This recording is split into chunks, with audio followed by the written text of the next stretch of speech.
ನಾನು ಇಂದು ಒಂದು ಚಿತ್ರ ಕವನವನ್ನು ವಾಚಿಸಲಿದ್ದೇನೆ. ಚಿತ್ರಕ್ಕಾಗಿ ಬರೆದ ಕವನ ಇದಾಗಿ. ಈ ಕವನವು ಜಡೆಗವನ ರೂಪದಲ್ಲಿದೆ. ಜಡೆ ಕವನ ಅಂದರೆ ಕವನದ ಪ್ರತಿ ಸಾಲಿನ ಕೊನೆಯ ಪದವು ಮುಂದಿನ ಸಾಲಿನ ಮೊದಲ ಪದವಾಗಿ ಕವನದಲ್ಲಿ ಮುಂದೆ ಸಾಗುತ್ತಾ ಇರುತ್ತದೆ.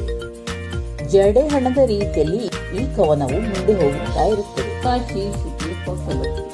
ಅಪ್ಪನು ತಂದನು ಹೊಸದು ಬಟ್ಟೆ, ಅಪ್ಪನು ತಂದನು ಹೊಸದು ಬಟ್ಟೆ, ಬಟ್ಟೆಯು ಕೆಂಪನೆಯ ಗುಲಾಬಿಯ ಬಣ್ಣ, ಬಟ್ಟೆಯು ಕೆಂಪನೆಯ ಗುಲಾಬಿಯ ಬಣ್ಣ, ಬಣ್ಣವು ಮನ ಸೆಳೆಯಿತು ಕಣ್ಣನು, ಬಣ್ಣವು ಮನ ಸೆಳೆಯಿತು ಕಣ್ಣನು, ಕಣ್ಣದು ದಣಿಯದೆ ನೋಡಿತು ಬಟ್ಟೆಯನು, ಕಣ್ಣದು ದಣಿಯದೆ ನೋಡಿತು ಬಟ್ಟೆಯನು, ಕಣ್ಣದು ದಣಿಯದೆ ನೋಡಿತು ಬಟ್ಟೆಯನು.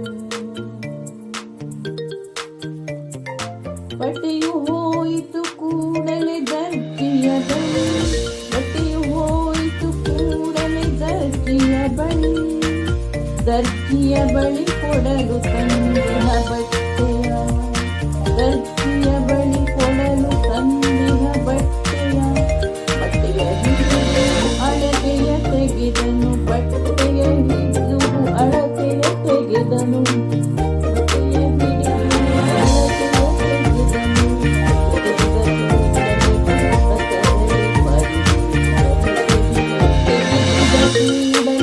ಪುಸ್ತಕದಲ್ಲಿ ಬರೆದೇ ಬರೆದನು, ತೆಗೆದ ಕೂಡಲೇ ಪುಸ್ತಕದಲ್ಲಿ ಬರೆದೇ ಬರೆದನು, ಬರೆದೇ ಬರೆದನು.